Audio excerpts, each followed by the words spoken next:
¿Cuántos están listos para recibir la palabra de Dios? Vamos a estudiarla, vamos a leerla. Le pido que me acompañe a Mateo capítulo 5. Mateo capítulo 5, versículos del 13 al 16. Estamos con la serie Los valores del reino. Y este es el tema número 11, que se titula Útiles para el mundo.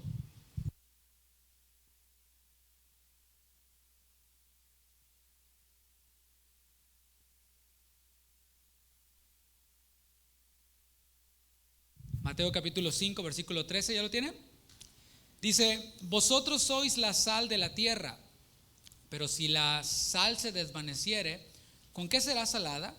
No sirve más para nada, sino para ser echada fuera y hollada por los hombres. Versículo 14: vosotros sois la luz del mundo. Una ciudad asentada sobre un monte no se puede esconder, ni se enciende una luz y se pone debajo de un almud, sino sobre el candelero, y alumbra a todos los que están en casa. Así alumbre vuestra luz delante de los hombres, para que vean vuestras buenas obras y glorifiquen a vuestro Padre que está en los cielos. Señor, una vez más venimos ante ti, primeramente dándote gracias por todas las bendiciones que tú nos das sin merecerlas, por habernos rescatado, por habernos perdonado, por habernos dado vida eterna, y además, Señor, habernos dado y seguir dándonos añadiduras mientras que estamos en esta tierra, dándonos promesas para la vida venidera. Cuán bendecidos estamos. Por eso tú dijiste: bienaventurados sois. A pesar de que en nuestro transitar por esta tierra pasáramos aflicciones y dificultades todo el tiempo, no es comparable con las bendiciones espirituales que hemos de recibir en ti, Señor. Muchas gracias por Jesucristo, Padre. Gracias por tu Espíritu Santo que nos guía, que nos ilumina, que nos dirige, que nos enseña. Nos disponemos a aprender, Señor, en tu nombre. Amén, amén. ¿Alguna vez te has caído y te has raspado así una pierna? Yo creo que de niños era como muy a menudo, ¿no?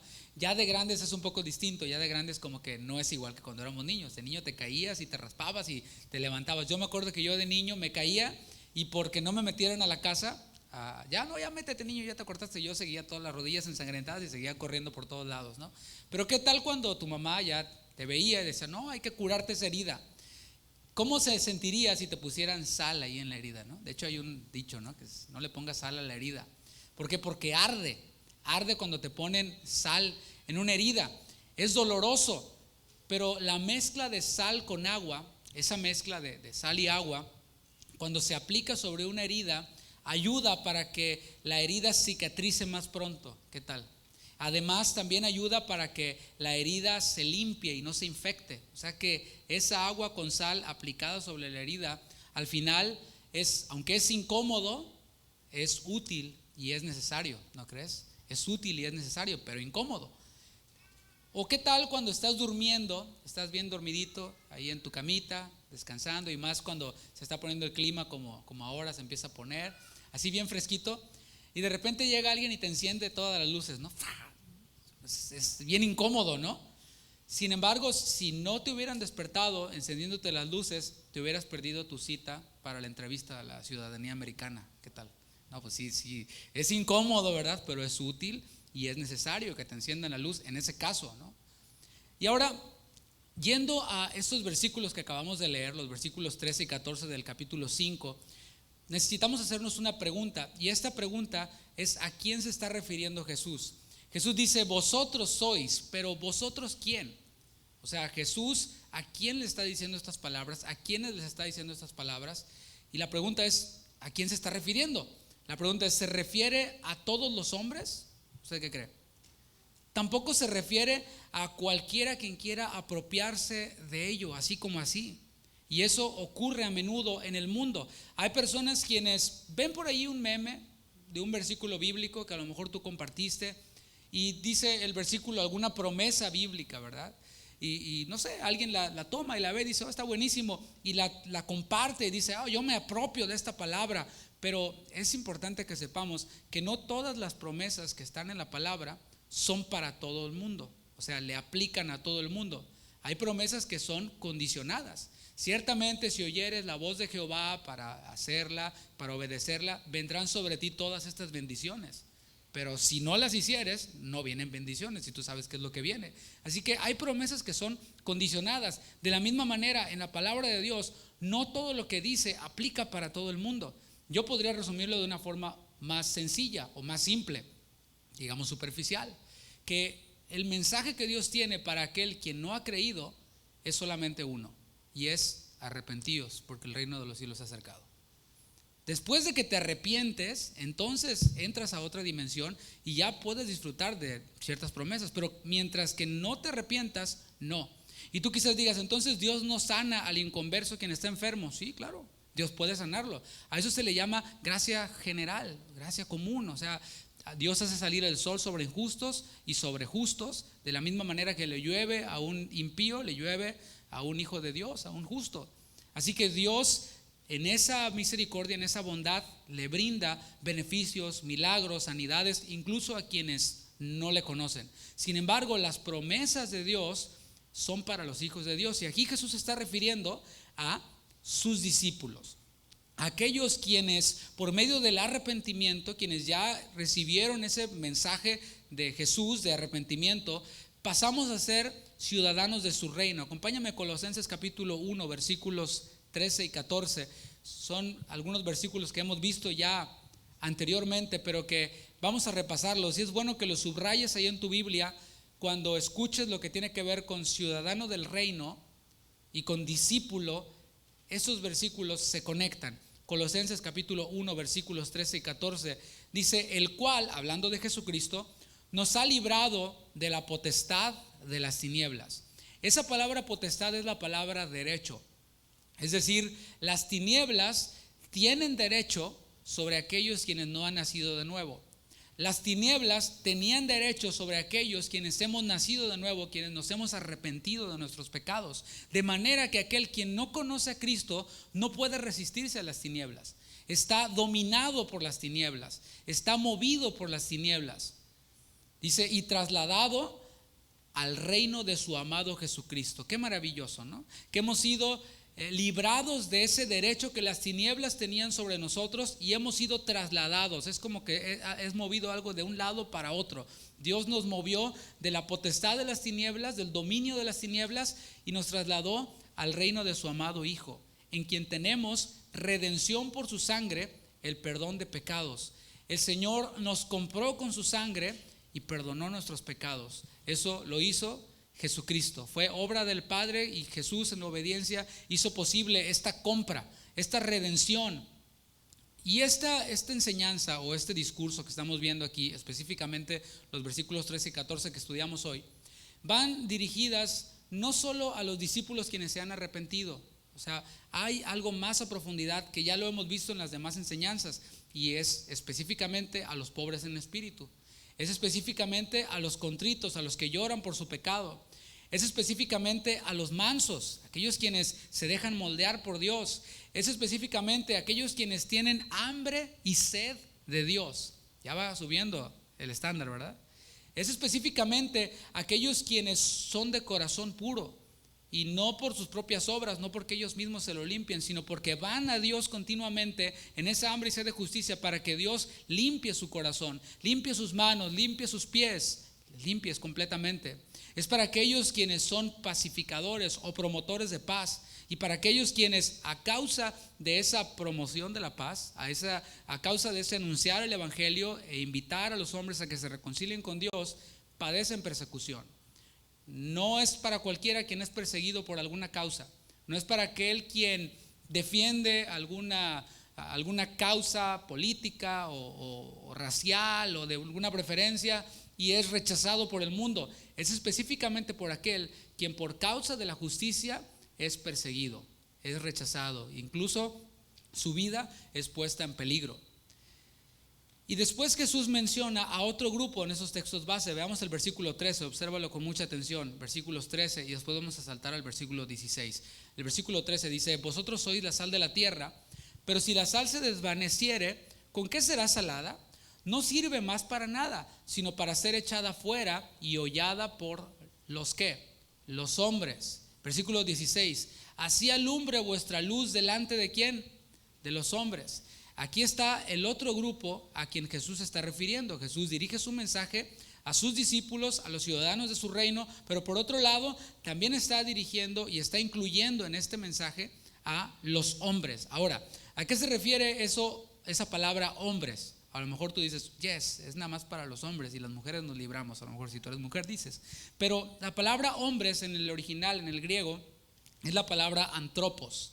Y se usa generalmente de un ser humano, varón o hembra, sin distinción, sin hacer referencia ni al sexo ni a la nacionalidad, sino a toda la raza humana. A eso es a lo que se refiere esa palabra antropos. Si tú has escuchado la palabra antropología, es el estudio del hombre. Entonces esa palabra antropos se refiere a toda la raza humana, ya sea varón o mujer, sin referencia ni siquiera a su nacionalidad. Vemos esta palabra en el contexto anterior, porque para que cobre mayor significado necesitamos revisar la escritura en los versículos o capítulos que están anteriormente. Esta palabra apareció en el capítulo 4, vete una paginita ahí atrás, en el capítulo 4, versículo 19.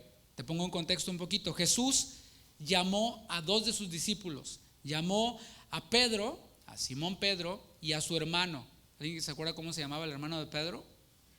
Andrés. Llamó a Pedro, llamó a Andrés, quienes estaban pescando. Y en el versículo 19 les dijo: venid en pos de mí, vengan, síganme, y os haré pescadores de antropos, de hombres, mujeres, sin distinción. Entonces cobra todo el sentido. Esta palabra es la palabra que se refiere a hombres y a mujeres. De acuerdo al contexto, es claro que Jesús desea hacer una distinción entre un grupo y el otro grupo. ¿Cuál es el primer grupo? El grupo primero es vosotros, los ciudadanos del reino, los discípulos, y el otro grupo es los hombres, los ciudadanos del reino de las tinieblas, según Colosenses 1:13, como lo vimos. Ahora, ambos ciudadanos comparten el mismo espacio, tanto los ciudadanos del reino como aquellos hombres quienes están bajo la potestad del reino de las tinieblas, compartimos el mismo espacio. Y estos ambos espacios, o este espacio que compartimos ambos grupos, es la tierra. Lo vamos a ver un poquito más adelante. Pero tratando de poner un ejemplo, yo pensaba en que estamos en el país con más cantidad de extranjeros en el mundo. Piensa en eso. En este país es el que más cantidad de extranjeros tiene de todo el mundo. Según datos de las Naciones Unidas, hay 48 millones de extranjeros de todas partes del mundo en este país. ¿Te imaginas? Eso convierte a Estados Unidos en un país cada vez más multicultural, porque todas estas personas quienes vienen de diferentes países traen su cultura. Tú mismo, si vienes de El Salvador, traes tu cultura, traes tu acento incluso, aunque hablemos todos el mismo idioma, que es el castellano, todos, depende de la región que seamos, tenemos un diferente acento, tenemos una diferente cultura, algunos un diferente color de piel, quienes somos de la costa, como un servidor, y acá como Gerardo también, que somos de playa, de la costa, tenemos una piel más oscura. ¿Por qué? Porque por el sol, ¿no? O sea, es parte de nuestra pigmentación. Y quienes son de lugares fríos tienden a ser güeros, ¿no? o más blanquitos. ¿Por qué? Porque así hemos sido constituidos, es parte de nuestro ser, pero también es parte de nuestra cultura, nuestro acento. Si tú te vas a México, hay personas en el norte de México que hablamos de una forma, en el sur se habla de una forma completamente distinta, en el centro de la misma manera. En cada país, en cada nación hay una particularidad que tiene que ver con la cultura. La cultura, por cierto, es el conjunto de conocimientos, de ideas, de tradiciones y de costumbres que caracterizan a un pueblo, a una clase social, a una época, y todavía hay más, ¿no? Pero, por ejemplo, si pensamos en la cultura de una época, hace 50 años, si hay alguien aquí que hace 50 años vivió o era joven, niño, qué sé yo, se dará cuenta que la cultura de ese entonces era muy distinta a la cultura de hoy. La cultura de hoy va cambiando. ¿Por qué? Tan solo un servidor, quien no soy tan mayor, pero tampoco soy tan joven, pero yo viví una cultura distinta en mi juventud, en mi adolescencia. ¿Por qué? Porque el internet apenas iniciaba. El internet era así como que lo nuevo, y para abrir una página tenías que irte por tu café y regresabas y todavía se estaba abriendo la página, ¿no? Hoy los niños y la generación en la que estamos disfrutan de una tecnología mucho más avanzada. Y eso ha hecho que la cultura cambie. Y no quiero hablar mucho de antropología, precisamente, ni de cultura. Pero el Internet, por ejemplo, transformó la cultura mundial y está cada vez más globalizando la cultura. Así que esto es lo que tiene que ver con cultura. Pero volviendo y apegándome un poco más al tema, y en otro ejemplo, si tú viajas al suroeste de la ciudad, ¿alguien vive por allá, por el suroeste? Creo que hay varios.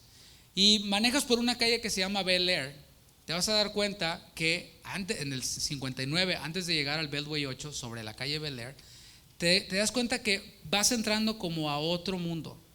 Incluso las calles, los letreros de las calles ya no están en inglés, están en chino.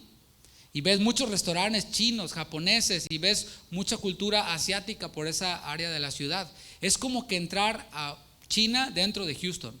Y así hay diferentes barrios. Si te vas por la Windsweb, por allá también en el Southwest, entras, hay una calle ahí que parece que estás en Guatemala, ¿verdad? Ahí eso es un shopping center, ¿verdad? Puros chapines ahí. Y si te vas, no sé, a Long Point por allá en Spring Branch, lleno de mexicanos. O sea, esta ciudad, tan solo en la que estamos, está llena de diferentes culturas. Compartimos la misma ciudad, pero tenemos diferentes culturas. Cada barrio en nuestra ciudad representa entonces su cultura. Hemos aprendido a vivir nosotros en una misma ciudad, manteniendo cada uno nuestra cultura. Eso es importante. Y aunque tenemos que compartir el mismo mundo, debemos de mantener nuestra cultura. Eso es importante, que lo transmitamos a nuestros hijos. Vamos a ver en 3 versículos la descripción de la cultura del reino de las tinieblas y del reino de la luz. Vamos a 2 de Corintios capítulo 6, versículos 14 al 16. Y lo repito, es importante que transmitamos a nuestros hijos nuestra cultura. Si eres salvadoreño, enséñale a hablar salvadoreño a tu hijo, ¿verdad? Si eres mexicano, pues que sepa hablar español y español mexicano, ¿verdad? Es bueno que transmitamos nuestra cultura y que después nuestros hijos le transmitan su cultura a sus hijos y así sucesivamente, a pesar de que estemos en este otro país. 2 de Corintios 6, versículos 14 al 16. Dice: no os unáis en yugo desigual con los incrédulos, porque ¿qué compañerismo tiene la justicia con la injusticia? ¿Y qué comunión la luz con las tinieblas? ¿Y qué concordia Cristo con Belial? ¿O qué parte el creyente con el incrédulo? ¿Y qué acuerdo hay entre el templo de Dios y los ídolos? Porque vosotros, diga yo, sois el templo del Dios viviente. Como dijo Dios: habitaré y andaré entre ellos y seré su Dios y ellos serán mi pueblo. De estos 2 versículos, o en esos 2 versículos, podemos ver y podemos rescatar cómo es la cultura del reino de Dios y cómo es la cultura del reino de las tinieblas. Está haciendo un contraste. Si te fijas ahí en el versículo 14, dice: ¿qué compañerismo, pregunta, tiene la justicia con la injusticia? En el reino de Dios está la justicia. La justicia tiene que ver con la conducta moral, lo hemos visto ya anteriormente. Pero va más allá de las leyes terrenales. Nosotros, los ciudadanos del reino de los cielos, no nos medimos por las leyes terrenales, aunque nos sujetamos a ellas. Pero no nos sujetamos a ellas porque tengamos que, sino porque somos hijos de Dios. Pongo un ejemplo: si hay un alto en una esquina, tú no te paras como ciudadano del reino porque el policía te va a dar un ticket o una multa. Te paras porque reconoces que esa señal es una muestra de autoridad y que nosotros, los hijos de Dios, nos sometemos a las autoridades puestas por Dios y que Dios está por encima de las autoridades, que ese semáforo o que ese stop sign ha sido puesto por Dios. Eso nos hace distintos de los ciudadanos del reino de las tinieblas, porque un ciudadano del reino de las tinieblas se puede parar y puede decir: no hay policía y le doy, pero nosotros no somos así. Porque nosotros no lo hacemos por el castigo que vayamos a recibir, sino porque nos sometemos a Dios y porque somos hijos de Dios y porque la justicia con la injusticia no van. Por otro lado, el reino de las tinieblas tiene que ver con la injusticia. La conducta moral del reino de las tinieblas varía, cambia de acuerdo al tiempo, se corrompe cada vez más la cultura de este reino, del reino de las tinieblas, el mundo en el que nosotros estamos compartiendo ¿verdad? Y vemos cómo incluso de un país a otro país dicen que cambia la cultura, y esa cultura que cambia le da licencia para hacer cosas injustas. En algunos estados se aprueba el aborto, incluso de un mismo país, y dicen, no, es que aquí nosotros somos más modernos. Nosotros no somos de mente retrógrada, somos gente moderna y contemporánea. Pero nosotros vemos lo que dice la palabra de Dios. Pero el reino de las tinieblas es así, es injusto por naturaleza, varía su conducta moral de acuerdo al tiempo y de acuerdo al lugar. Por otro lado dice, ¿y qué comunión la luz con las tinieblas? El reino de Dios tiene que ver con la luz. Nosotros hemos conocido a Dios y hay un anhelo activo por conocerle cada vez más. Si nosotros hemos conocido a Dios, hay un anhelo en nosotros por conocer cada vez más a Dios. ¿Lo hay en ti? ¿Sí? ¿Hay un anhelo por conocer más a Dios? Bueno, en el reino de las tinieblas es todo lo opuesto, porque dice qué comunión tiene la luz con las tinieblas, y esas tinieblas representan un rechazo hacia Dios, un rechazo hacia todo lo que tenga que ver con rectitud y justicia y religión incluso. El hombre del reino de las tinieblas rechaza, por eso vemos que hay muchos ateos, quienes no creen en Dios. No, yo no creo en Dios. Ellos tienen la fe de no creer, ¿verdad? A fin de cuentas tienen fe. Pero ellos niegan a Dios, dicen, no, eso, la Biblia está llena de errores. No, es que si Dios es bueno, ¿por qué permite que tantos niños inocentes mueran? No, y si Dios es bueno, ¿por qué permitió el tsunami? Y si Dios es bueno, ¿por qué? Porque están en tinieblas, rechazan todo lo que tenga que ver con Dios, el ateísmo. Y ese es el ateísmo teórico, pero hay un ateísmo práctico en muchas personas, quienes dicen que creen en Dios, pero con sus hechos lo niegan. ¿Cómo lo ves? Eso se pone más intenso, ¿no? Hay personas en el reino de las tinieblas quienes dicen ser muy religiosos, quienes no se pierden una sola misa, quienes van a todos los cultos, quienes, etcétera, etcétera, etcétera, que tiene que ver con religión, pero en la práctica rechazan a Dios. Después dice, ¿y qué concordia? Concordia tiene que ver con música, con armonía. ¿Qué concordia Cristo con Belial? Bueno, en el reino de Dios, Cristo es nuestro rey. Nosotros sabemos quién es nuestro rey. El rey de este reino es Cristo y Él representa la autoridad. Cuando tú hablas de un reino y hablas de un rey, piensas también en súbditos quienes se sujetan a ese rey en ese reino.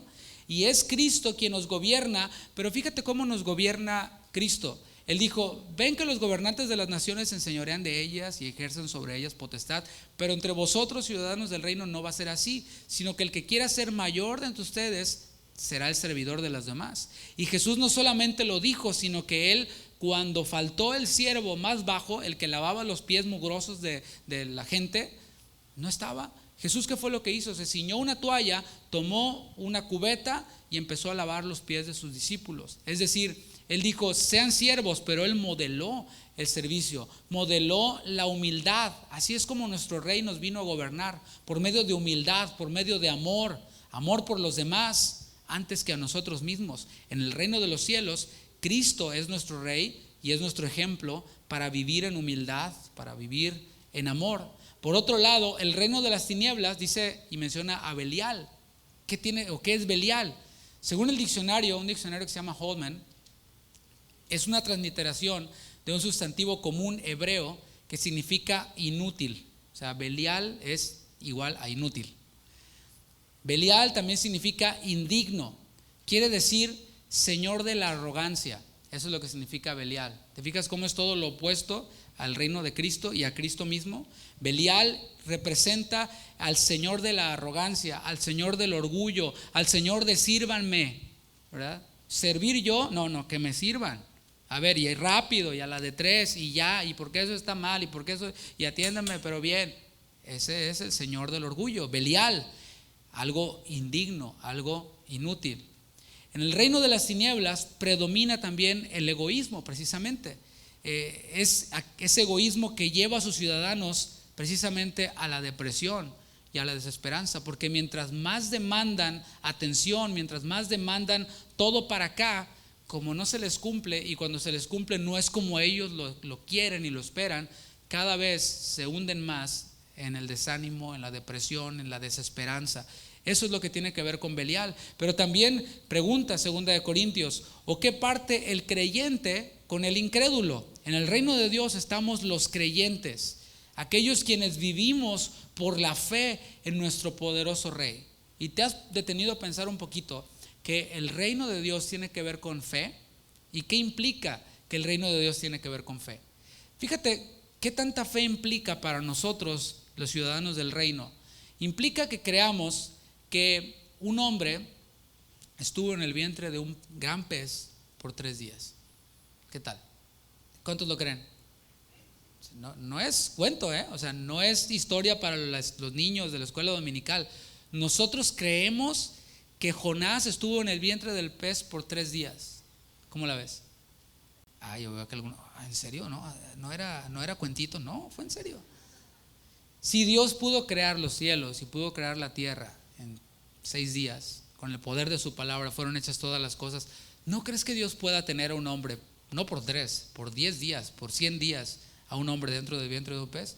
Claro que sí, pero para creer en eso requiere fe, porque hay aquellos quienes dicen que son creyentes, pero dicen, bueno, yo sí creo, pero eso de Jonás a mí se me hace que fue una alegoría, a mí se me hace que fue una visión, o es un ejemplo, o es qué sé yo.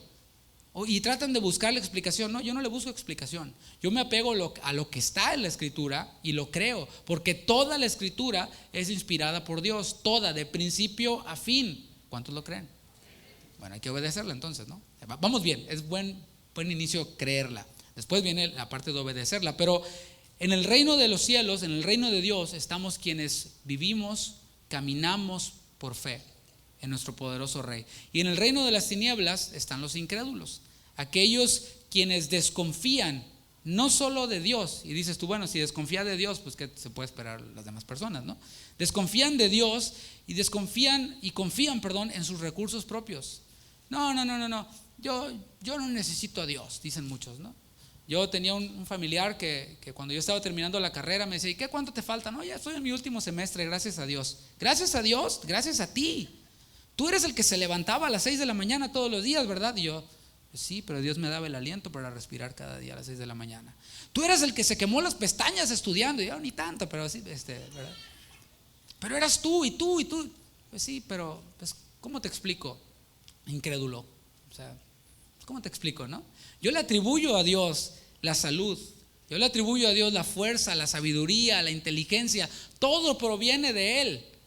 Si nosotros vivimos, por Él vivimos. Pero el incrédulo confía en sus propios recursos y por lo tanto desconfía de Dios. Pero que no se enferme. Que no venga una enfermedad en donde el médico le dice, aquí, señor Pérez, ya no hay nada más que hacer. Este es el diagnóstico y pues nosotros lo mandamos a casa, vaya y muérase feliz allá con su familia, ¿no? Despídase de todos y haga su testamento, bye. Que no ocurra eso, porque entonces sí, Dios mío, ayúdame, ¿verdad? Ahora sí, Señor, te prometo que hasta pastor me hago. No, empieza. Pero en el reino de las tinieblas están los incrédulos, quienes cuando todo va bien confían en sus propios medios y desconfían de Dios y dicen, no, eso de Dios es para los ignorantes, eso de Dios es para los débiles, yo puedo con mi fuerza, ¿no? Después pregunta y dice, ¿qué acuerdo hay entre el templo de Dios y los ídolos? Qué gran analogía y comparación tenemos aquí, ¿no? El santuario de Dios. ¿Qué representa el santuario de Dios? Representa adoración. Santuario siempre va conectado con adoración, pero no cualquier adoración, porque hay ciertas religiones quienes adoran a una virgen, ¿no? O adoran a su apóstol, o adoran a su gran profeta, pero santuario de Dios representa adoración verdadera al Dios verdadero. ¿Desde dónde fluye la adoración para nosotros los ciudadanos del reino? ¿Sabes desde dónde fluye? Desde Romanos 12:1. Así que, hermanos, os ruego por las misericordias de Dios. Por eso misericordia es un tema clave para nosotros los creyentes. Hemos recibido misericordia y por esa misericordia, dice Romanos 12, os ruego que presenten sus cuerpos. Ustedes no manden un like por Facebook Live, ¿verdad? Un corazoncito ahí. No. Presente su cuerpo en sacrificio vivo, puro, agradable a Dios, que es vuestro culto racional. Culto racional tiene que ver con adoración. Entonces, eso es lo que representa adoración verdadera. Alguien quien percibe la misericordia de Dios y desde esa percepción de la misericordia de Dios le rinde adoración a Dios. De otra forma, podrás cantar muy bonito, mi amigo, mi amiga. Podrás tener la voz de Pavarotti y bailar como Michael Jackson. Está rara mi combinación, ¿no? Pero a Dios no le impresiona. Hay un coro de ángeles que canta al Señor. Y habrá un coro de ángeles, de millones de ángeles que cantarán al Señor, santo, santo, santo. ¿Tú crees que le va a impresionar un Michael Jackson? ¿Cristiano? Aunque se diga cristiano. No, para nada. Adoración verdadera tiene que ver con las misericordias de Dios. Y eso es lo que representa el santuario de Dios en el reino de Dios. Pero en el reino de las tinieblas está la idolatría. Menciona y dice, ¿qué relación tiene el santuario de Dios con los ídolos?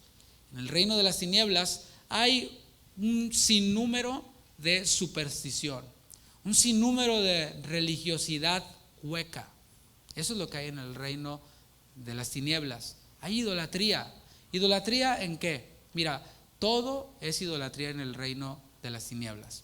Es idolatría primeramente hacia sí mismo, hacia mí mismo. O sea, quiero mostrar al mundo que soy feliz en mi Facebook, en mis redes sociales, que vean mis mejores fotos, que vean a dónde son los lugares a los que voy, en los mejores restaurantes. Nadie pone aquí comiendo en la pulga, ¿no? Unos tacos y hay moscas alrededor, ¿no?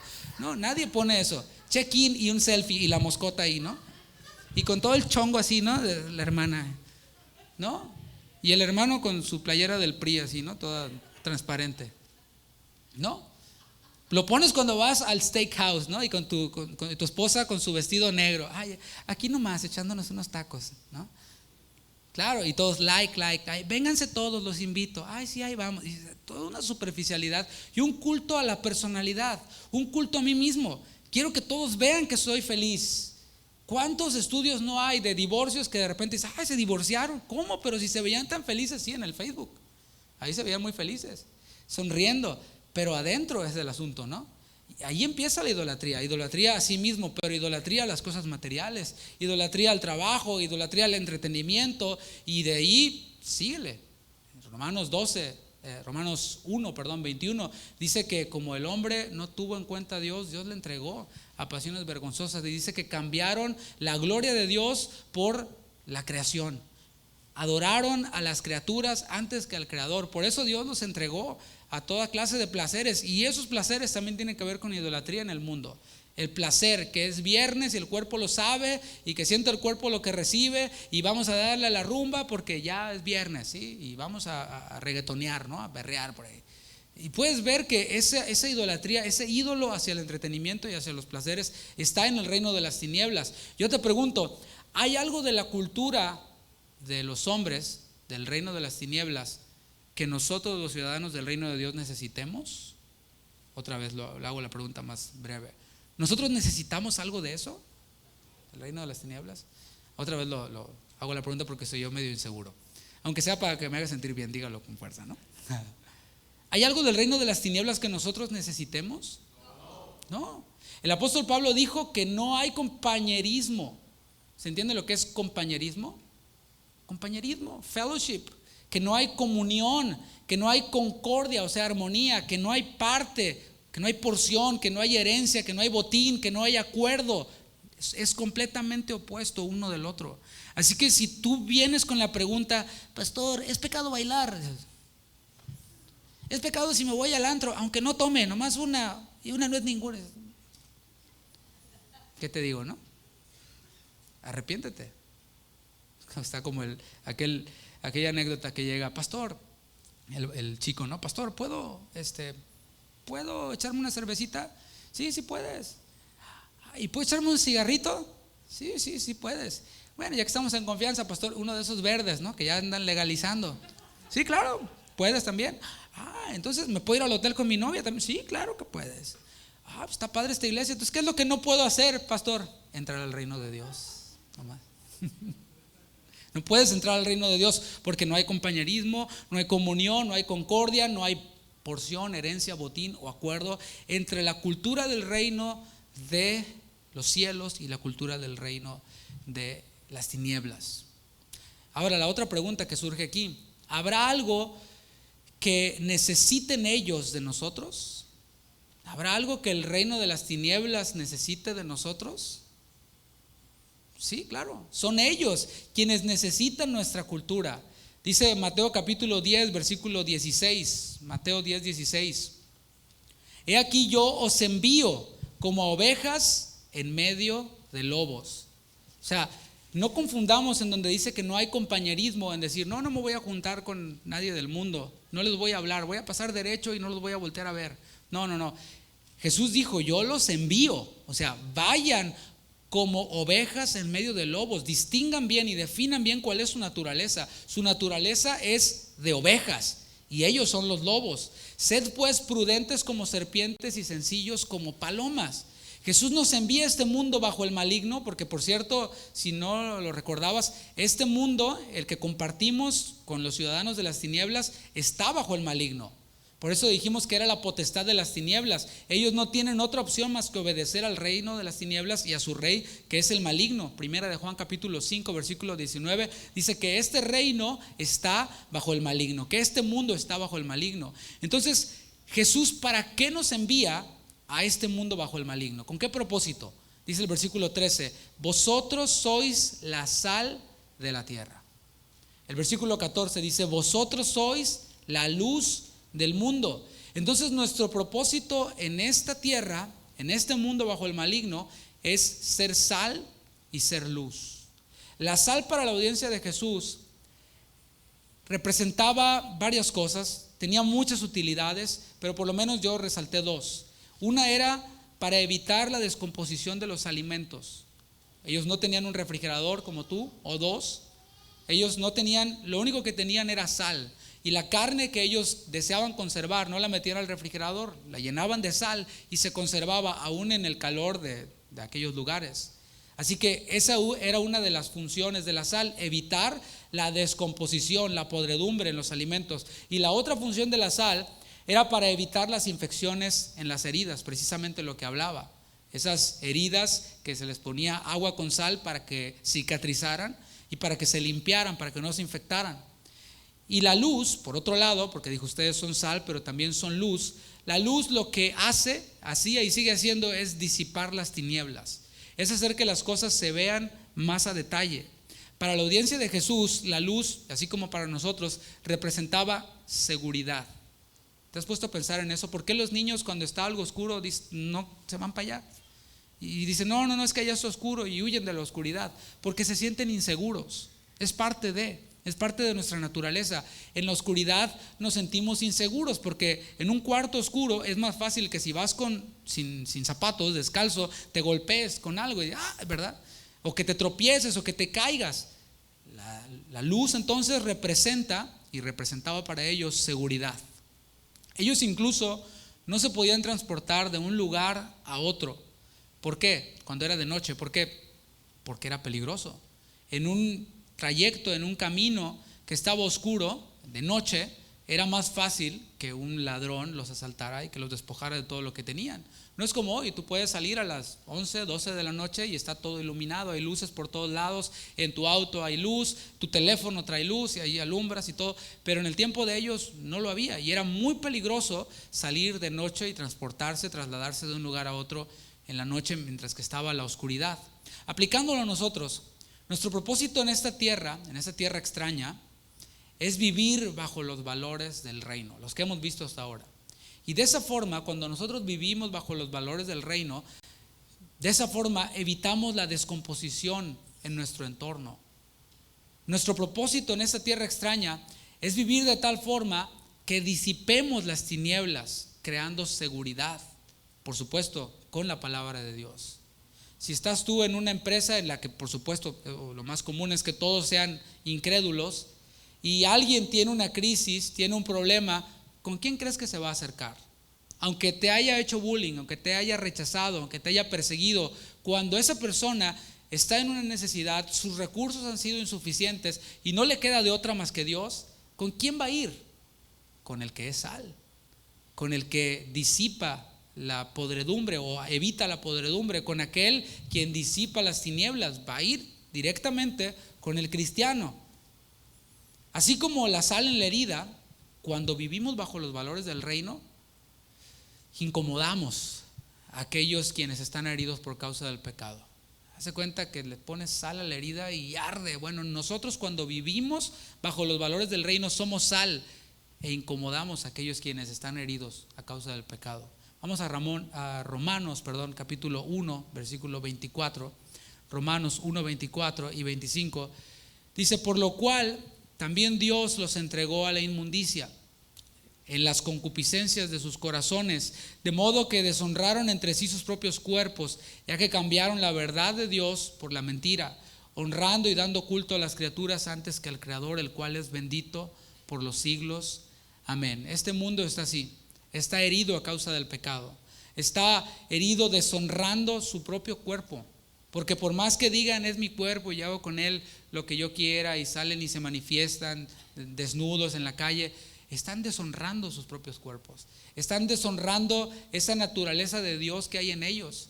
Pero dice la palabra que cuando ellos cambiaron la verdad de Dios por la mentira, honraron y dieron culto a las criaturas antes que al Creador, antes que a Dios. Así como la luz en nuestro cuarto oscuro, cuando estás dormido y te enciende la luz, cuando nosotros vivimos bajo el reino de Dios, bajo los valores del reino de Dios, así somos. Somos como esa luz que se enciende en la oscuridad para aquel quien quiere seguir durmiendo. Aquellos quienes tienen su entendimiento entenebrecido, dice la palabra. Juan capítulo 3, versículo 19. Jesús, en este discurso dado a Nicodemo, en donde se encuentra el pasaje más conocido por nosotros, Juan 3:16, unos versículos más adelante, en el versículo 19, Jesús dijo: y esta es la condenación, que la luz vino al mundo, y los hombres amaron más las tinieblas que la luz, porque sus obras eran malas. Y claro, en la oscuridad no se notan las obras malas. A lo mejor tú te preguntas, ¿por qué esta persona sigue en una iglesia en donde predican falsa doctrina? En donde de aquí a 3 kilómetros se ve que esa no es una iglesia de Dios. Pues muy probable que la respuesta sea esa, porque aquí me siento a gusto. Aquí nadie me dice nada por mi pecado. Aquí, ¿quién no peca, verdad? La gracia de Dios. Pues, ¿a poco tú muy santito? Tú no juzgues, cada quien su vida y todo este asunto. Por eso permanecen allí. ¿Por qué? Porque como sus obras son malas, aman más la oscuridad que la luz. ¿Por qué crees que muchas personas en iglesias en donde se predica la sana doctrina, la doctrina que confronta el pecado, se paran 500 veces al baño? Pues porque aman más las tinieblas que la luz, y cuando les prenden la luz dicen: ay, no, apágale, ¿verdad? Y se paran 500 veces al baño y les suena el celular y se salen 500 veces, y ahora me llamó y ahora me salgo y ahora entro y ahora no voy y ahora, claro, porque el mensaje confronta y a la carne no le gusta ser confrontada. Los hombres aman más las tinieblas que la luz cuando sus obras son malas, pero cuando somos ciudadanos del reino de Dios y Dios nos prende la luz, si es incómodo pero necesario, decimos: Señor, pues dale, ¿no?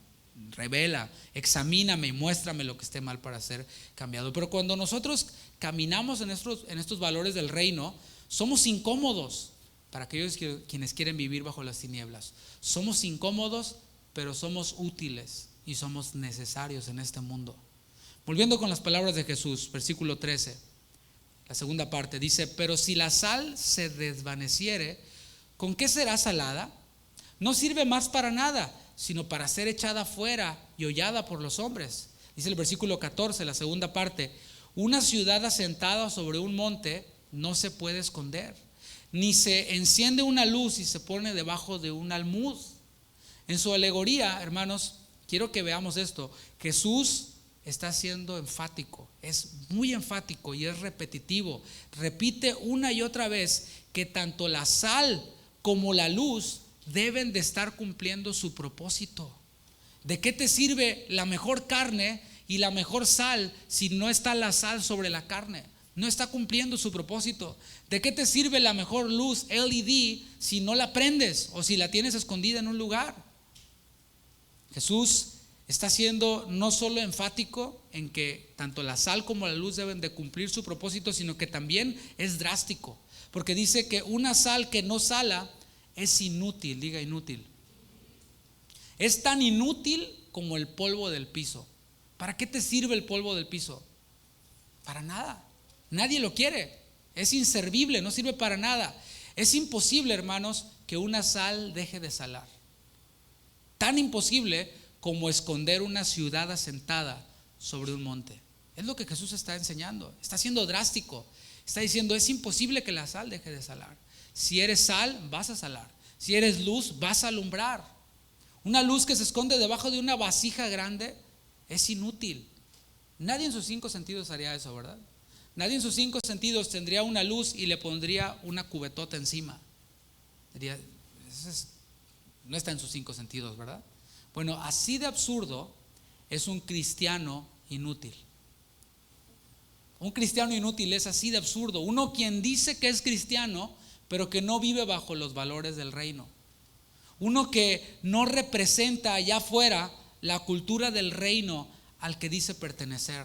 Volviendo al tema de la cultura que decía hace rato, y por eso lo traje y mencioné que debemos de enseñar a nuestros hijos nuestra cultura. ¿Por qué? Porque la mayoría de nuestros hijos, hermanos, a excepción de algunos cuantos, parecen mexicanos o parecen latinos.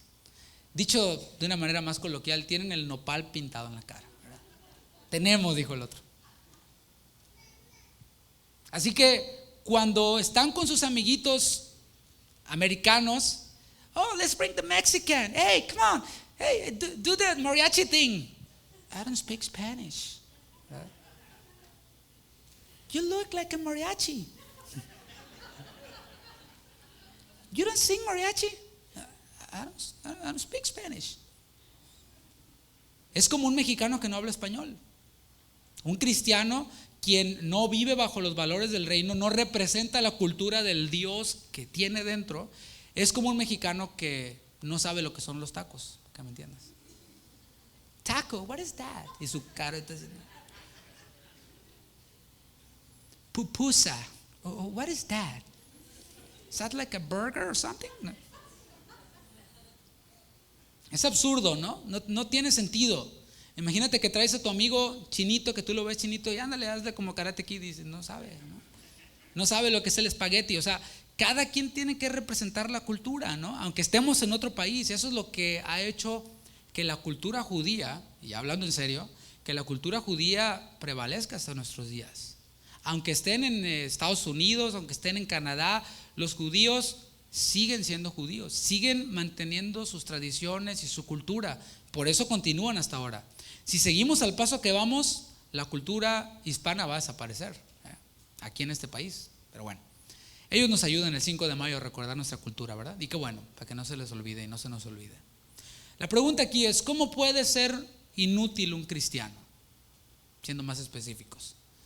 Bueno, primeramente, siendo egoísta, aislándose. Un cristiano se vuelve inútil cuando se aísla, cuando vive solo en su mundo.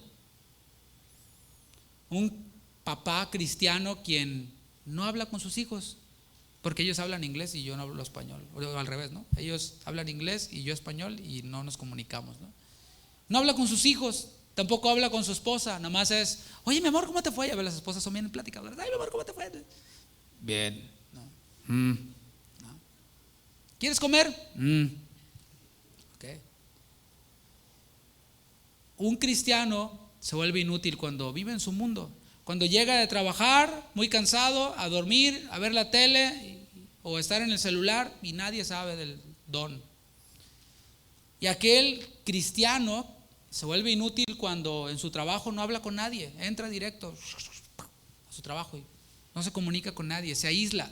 Otra forma de ser inútil es siendo egoísta y viviendo dentro del mundo cristiano nada más. Yo voy, escucho la radio cristiana, como en el restaurante cristiano donde ponen música cristiana y me relaciono solo con los cristianos. De mi trabajo no hablo con nadie más, me pongo ropa cristiana, uso zapatos cristianos y todo cristiano. Y no sale a evangelizar, no se relaciona con aquellos quienes necesitan de esa sal que es incómoda pero necesaria, de esa luz que es incómoda pero necesaria. No estoy diciendo que la comunión con los hermanos sea mala, por favor, no me malinterprete y cuando salga de aquí no quiera hablar con nadie y diga, no, es que yo soy luz y sal. No estoy hablando de que la comunión con los hermanos sea mala o que sea malo congregarse, tampoco, está en la palabra. Pero hay quienes completamente se aíslan de sus familiares no creyentes. ¿Qué tal? No, yo no hablo con esos impíos, es que son muy pecadores. Ay, sí, no me digas que tú eras la Madre Teresa de Calcuta, ¿no? Aquellos quienes se aíslan de sus compañeros porque es que son muy impíos y hasta los miran con desprecio y dicen, este réprobo pecador, ¿no? Un cristiano que se calla las buenas nuevas con sus familiares, con sus compañeros de trabajo o con aquellos quienes le rodean, es inútil, es un cristiano inútil. Para nosotros los cristianos, hermanos, no hay tal cosa como vida secular. Hay que sacarnos ese chip de aquí. No es que yo en lo secular me dedico. Para nosotros no hay vida secular. Secular significa apartado de Dios o que no tiene que ver con Dios. Pero para nosotros los ciudadanos del reino no hay tal cosa como vida secular o alguna parte de nuestra vida que sea secular, o sí la hay. No, es que en esta parte yo no soy cristiano, soy ciudadano de las tinieblas. No, toda nuestra vida gira en torno a Dios. Nuestro trabajo, nuestra casa, nuestros negocios, las solicitudes que hacemos para pedir ayudas del gobierno y todo esto, ahí no hay secular, ahí también somos cristianos. Hay otra forma en la que un ciudadano del reino de Dios se vuelve inútil, y es cuando se siente demasiado cómodo en la tierra en la que es un extranjero y peregrino. Romanos 12:2 dice: no os conforméis a este siglo, sino transformaos por medio de la renovación de vuestro entendimiento, para que comprobéis cuál sea la buena voluntad de Dios, agradable y perfecta. Un cristiano inútil, hermanos, para aplicarlo, es aquel quien es muy recto en el tema bíblico y dice: no, es que la sana doctrina y aquí y esto y el reformador dijo aquello y lo otro y todos están mal, solo yo estoy bien. Es muy recto en eso, pero en los negocios es tan chueco como cualquier pagano. Le quita por aquí, le pone por allá, le tapa por aquí. Este trabajo sí existió, este no existió, empleados, no existió ese trabajo, ahorita vengo, me voy a la iglesia, alabar a Dios. Bueno, es un cristiano inútil. Hace negocios y hace los negocios igual que los mundanos, que los ciudadanos del reino. Es que así se hace, así funciona, así es el sistema, así se hace. Sí, en este mundo, pero tú no eres de este mundo.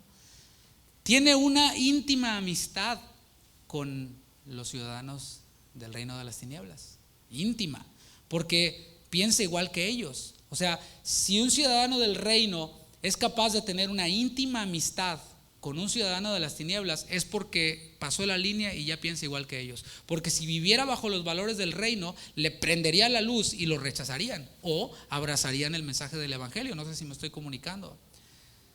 Incluso un cristiano inútil se casa con alguien quien no es de su misma fe. O sea, hasta ese nivel de intimidad es capaz de llegar. ¿Por qué? Porque ya se volvió inútil. Santiago 4:4 dice: oh almas adúlteras, ¿no sabéis que la amistad del mundo es enemistad contra Dios? ¿Sí nos estamos dando cuenta de la distinción? Una cosa es estar ahí como la sal, como la luz, y otra cosa es tener compañerismo, tener intimidad, tener amistad. Es diferente, es distinto. A mí sí me saca de onda. Y hace poco escuché a un pastor que dijo: mis mejores amigos son puros mundanos. Yo entiendo que como que se la quería dar de muy acá, ¿no? Muy espiritual, porque cómo brilla la luz de Cristo, ¿no? Pero no lo vemos en la palabra. En Corintios veíamos qué concordia, qué comunión, qué botín, o sea, no van. Aquí en Santiago dice: ¿no sabéis que la amistad del mundo es enemistad contra Dios? Cualquiera pues que quiera ser amigo del mundo se constituye enemigo de Dios. Una cosa es ser amigable y otra cosa es ser amigo. ¿Sí me estoy dando a entender? O sea, ser amigable es con aquel que no es cristiano. Buenos días, buenas tardes, ¿cómo le puedo ayudar? ¿Cómo le puedo servir? De eso es de lo que está hablando. El hilo del Sermón del Monte nos ha llevado hasta el punto en el que nos persiguen, nos quitan nuestras posesiones, casi nos matan. ¿Y qué pasa? Nos dice el Señor: sírvanlos como sal, sírvanlos como luz. Y es lo que está diciendo. Una cosa es ser amigables, pero ser amigo es otra cosa muy distinta. La palabra dice: soy amigo de los que aman tu nombre, de los que hacen tu voluntad. Cualquiera pues que quiera ser amigo del mundo se constituye enemigo de Dios. Y me venían a la mente muchos ejemplos, pero como hay poco tiempo, solamente quiero mencionarte el ejemplo de un cantante del género música cristiana. No sé si existe tal cosa. O sea, rock, rap, urbano, reggaetón y cristiano. O sea, ni siquiera tiene sentido, pero pues no tiene que estar correcto para que exista. Entonces existe el género música cristiana, y este cantante, el más conocido de la música cristiana latina o en español, dijo que él caminaba por las alfombras rojas de los premios Grammys, de los Billboards, y según esto él lo hacía para ser sal y para ser luz del mundo, para brillar la luz de Jesús. Incluso le entregó su Grammy o Billboard, no sé qué era, a Daddy Yankee, con su canción donde matan a quién sabe cuántos. Y sí, ahí el pastor, porque era pastor, dándole, brillando la luz de Cristo, según él. Vamos a suponer, hermanos, vamos a darle el beneficio de la duda y vamos a suponer que tiene razón. Cuando él se ha presentado en estos lugares, tiene una oportunidad, ciertamente, o sea, en eso le damos la razón. Tiene una oportunidad de predicar a Cristo. ¿Qué fue lo que hizo Pablo cuando estuvo en el Areópago? Dijo: varones atenienses, griegos, veo que en todos son muy religiosos, pero del Dios desconocido, a ese que ustedes tienen ahí, yo les vengo a hablar. O sea, Pablo no fue un cobarde, un inútil. Él predicó el evangelio. Y este cantante, por ejemplo, estando ahí, yo jamás lo he oído hablar de Cristo.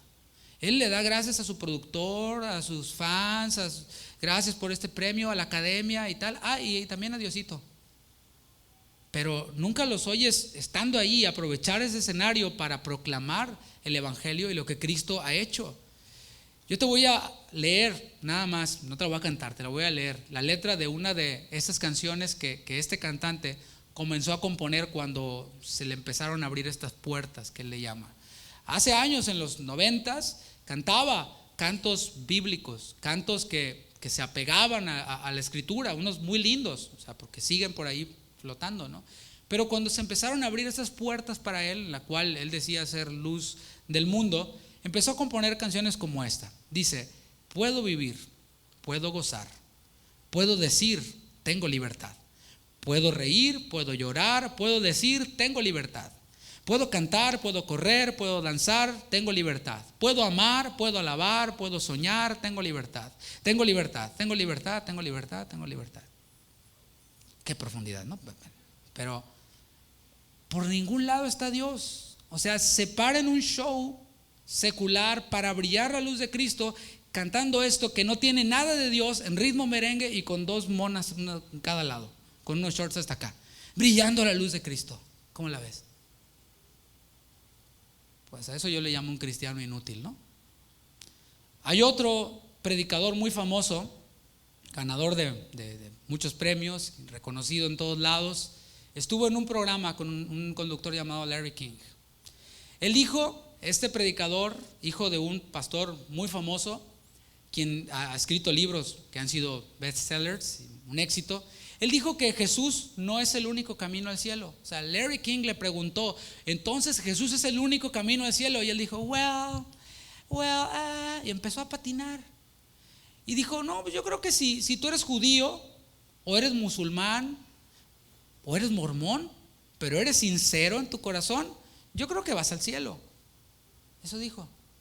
O sea, él tuvo la oportunidad de responder. Larry King le estaba poniendo la pelota aquí. Entonces Jesús es el único camino al cielo, y él tuvo la oportunidad de, como pastor cristiano, decir, sí, Jesús es el camino, la verdad y la vida, y nadie va al Padre si no es por él. Pero fue inútil. Le pasaron la pelota y la voló. O más bien metió gol a la portería contraria, ¿no? Mateo 5:16 dice: así alumbre vuestra luz delante de los hombres, para que vean vuestras buenas obras. Y ahí en buenas obras no se refiere a qué tan bonito cantas, a qué tan buen motivador eres, a qué tan carismático eres, sino buenas obras. Mateo 5:16 se conecta con el 15, 14, 13, 12, 11, 10, con todo lo que dijo antes. Bienaventurados los pobres en espíritu, bienaventurados los contritos, bienaventurados los mansos, bienaventurados, etcétera. Todo lo que hemos visto, a eso se le llama buenas obras. Para que vean vuestras buenas obras y glorifiquen a vuestro Padre que está en los cielos. Ser útiles para el mundo, hermanos, no es el propósito principal. Tú dirás, ¿cómo? Sí, según el texto, el propósito principal, nuestra meta principal es que Dios sea glorificado. Esa es nuestra meta principal. ¿Por qué? Porque hay hombres quienes no son creyentes y son justos. Hay hombres quienes son de otras religiones y ¿qué crees? Ayudan a los pobres. ¿Y qué crees? Son íntegros, no hacen tranzas, no calumnian a otros, no hacen mal a su prójimo, son honestos, pero no son cristianos. Y a lo mejor las obras de ellos pueden ser admiradas y sí, mira, wow, le van a dar el premio Nobel. Pero el propósito nuestro es que Dios sea glorificado. Nosotros estamos hechos y creados para glorificar a Dios. Primera de Pedro capítulo 2 versículo 11 y versículo 12. Y me encanta cómo empieza Pedro refiriéndose a la iglesia, refiriéndose a nosotros como amados. Somos amados de Dios, ¿sabes?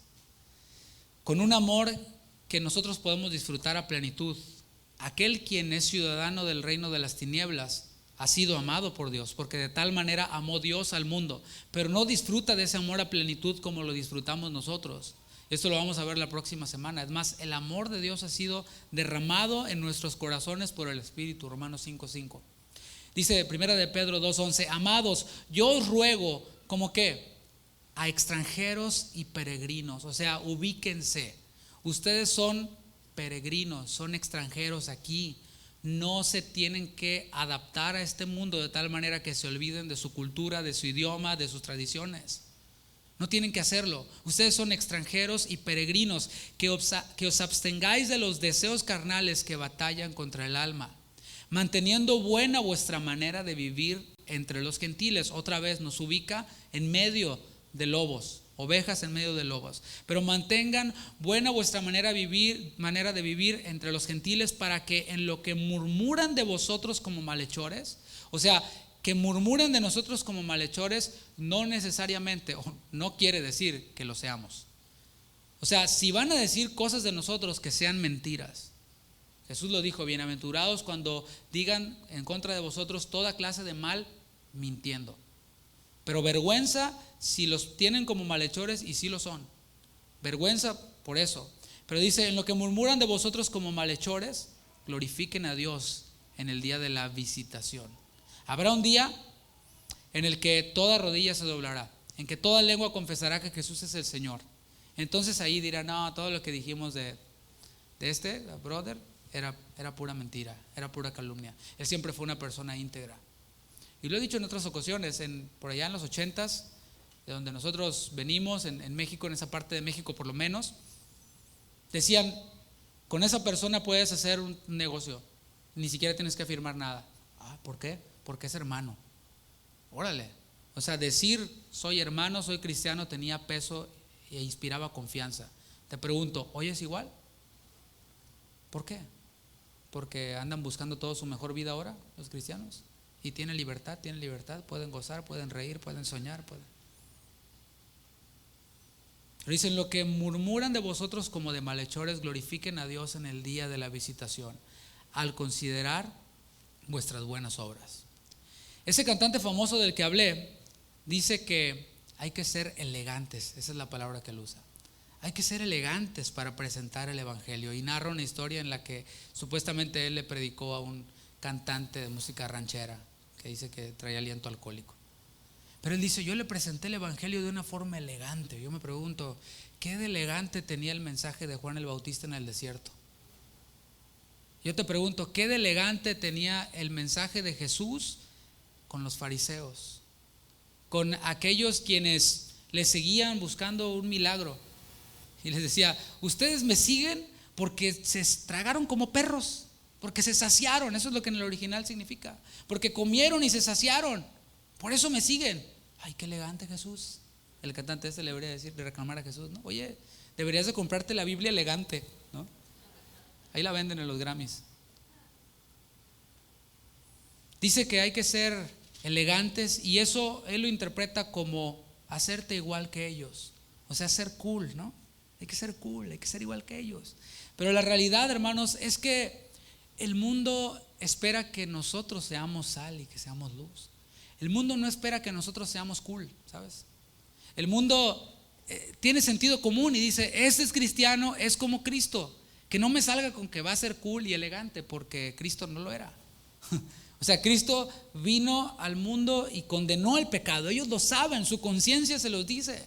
Y espera de nosotros que nuestra conducta les alumbre, les sea incómodo. Lo esperan. La pregunta es si se lo encuentran, ¿no? Ellos esperan que nos parezcamos al Dios Santo al que representamos. Este mundo, los ciudadanos del reino de las tinieblas, no tienen una alta expectativa, tienen la expectativa que es la moderada. Si dices que eres cristiano, demuéstrame que te pareces a Cristo. ¿No conoces a alguien o eres alguien a quien le has dicho, cuando vivas todo lo que predicas te voy a creer? Qué fuerte, ¿no? Qué inútil. No podemos hablar el evangelio, hermanos, si no representamos el evangelio. Si no representamos el evangelio, eso responde a la pregunta, ¿por qué no se hace la gran comisión? ¿Por qué no lo representas? Yo te pregunto, ¿qué comprarías antes? ¿Un shampoo que has visto anunciado en la tele o en una parada del autobús, en un espectacular? ¿O un shampoo que te ha recomendado tu peluquero de toda la vida? ¿Cuál comprarías? El que te ha recomendado tu peluquero, porque la credibilidad de la recomendación del peluquero es mucho mayor que la primera. Tú sabes que tu peluquero entiende de cuidado capilar, que ha probado el producto, que le ha gustado, y tú confías en tu peluquero lo suficiente como para saber que no te va a recomendar algo que te va a dañar el pelo. Eso es una de las claves para conectar con la audiencia, con quienes nos están escuchando. Tener legitimidad para hablar de un producto, para hablar de un servicio. Una de dos, si has sido inútil como cristiano, una de dos, o te cambias de trabajo o cambias en tu trabajo y empiezan a ver un cambio. Ahora sí, ya se porta como cristiano, porque antes era igual que nosotros, pero ahora sí.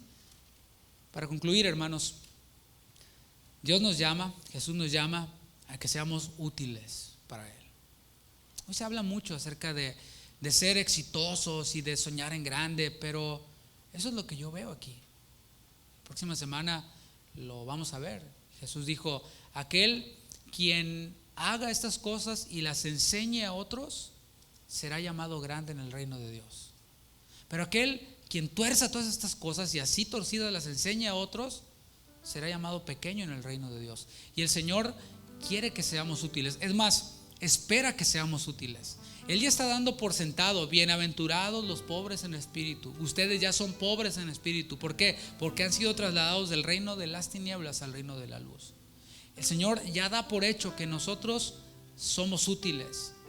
¿Cómo somos útiles? Viviendo para su gloria, viviendo como es digno de la vocación con la que hemos sido llamados. ¿Has sido llamado por Cristo? ¿Sí o no? ¿Has sido llamado por Cristo? Entonces vivamos como es digno de esa vocación, del llamado con el que hemos sido llamados. No se espera que un empleado de comida saludable, de un restaurante de comida saludable, coma en un restaurante de comida chatarra, ¿no? Y traiga la playera puesta. Debe de andar como es digno y representar la empresa para la que trabaja. Dios nos ha dado, hermanos, todas las herramientas necesarias para vivir como es digno. Nuestras vidas aladas, nuestras vidas iluminadas van a ser incómodas para aquellos quienes están heridos, quienes están en tinieblas, pero somos nosotros una incomodidad útil, somos una incomodidad necesaria como la sal y como la luz. Le invito a que se ponga de pie. Señor, gracias. Gracias, Padre, porque tu palabra en ocasiones es para nosotros como un bálsamo que nos consuela, que nos alivia, pero en otras ocasiones es también amargo, Señor. Y ese sabor amargo que nos confronta es necesario también. Es como esa medicina que sabe feo, pero que al final nos cura. Quizás, Señor, hemos venido esperando escuchar algo que nos motive, que nos anime, pero qué mejor motivación que el que nos sea recordado nuestro propósito. A veces nos desenfocamos y pensamos que nuestra vida tiene que ver con muchas otras cosas. Sin embargo, tú nos recuerdas nuestro propósito, y nuestro propósito es glorificarte a ti. ¿Cómo te glorificamos? Cuando vivimos como es digno de ti. Y sabemos que en este cuerpo, en esta vida, nosotros no alcanzaremos la perfección a plenitud, pero sí queremos caminar cada día pareciéndonos más a ti. Un día más, un poquito más parecidos a ti. Otro día más, otro poquito más parecidos a ti. Y así ir como la luz de la aurora, creciendo en aumento hasta que vengas tú por nosotros. Perdónanos, Señor, cuando hemos diluido tu mensaje, no con palabras, sino con nuestras vidas. Cuando nuestras vidas no reflejan tu carácter, cuando nuestras vidas no reflejan esa devoción que cantamos, esa devoción que nosotros publicamos. Perdónanos, Señor, porque quizás las oportunidades que hemos tenido de hablar ante otros las hemos ocupado para hablar de cosas vanas. Quizás nuestras redes sociales las hemos usado para hablar de 1000 cosas menos de ti. Quizás porque no nos atrevemos por nuestro testimonio y porque sabemos que no coincidirá los versículos y las predicaciones que pongamos en nuestros perfiles con nuestra vida real. Pero tú nos has dado las herramientas necesarias para vivir vidas que eviten la corrupción, para vivir vidas que eviten las tinieblas, que disipen las tinieblas. Lo vemos en tu palabra. Cuando tu iglesia es arrebatada, esa sal y esa luz se van, el mundo se hunde todavía más y más y más. Y por eso tú nos has dejado en esta tierra. Y no solo nos has dejado, sino que nos has enviado. Danos, Señor, denuedo y valor para predicar tu palabra con nuestros familiares, con nuestros compañeros, con nuestros amigos de la vida pasada. Volver y hablarles de la luz que ha llegado a nuestras vidas. Hablarle de aquel quien curó nuestras heridas, de aquel quien llevó nuestras enfermedades y fue herido y molido por nuestras rebeliones, de Jesucristo, y decirlo con valor, decirlo con orgullo. Nos gloriamos en Jesucristo, y que la cruz de Cristo no se haga vana con nuestras vidas egoístas. Gracias, Padre, por tu palabra. Gracias por mis hermanos y por esta semana que termina. Llévanos con bien a nuestros hogares, Señor, y que podamos en el calor de nuestro hogar platicar con nuestra esposa, con nuestros hijos de este tema, y ver de qué forma podemos comenzar a remendar y a cambiar lo que hemos dañado a causa de nuestro egoísmo, de nuestro pecado, de nuestra negligencia. Gracias, Señor, una vez más por tu palabra. Te damos la gloria a ti, en tu nombre, Jesús. Amén. Amén. Mis hermanos, que el Señor les bendiga. Nos vemos el domingo. Que tengan un buen fin de semana.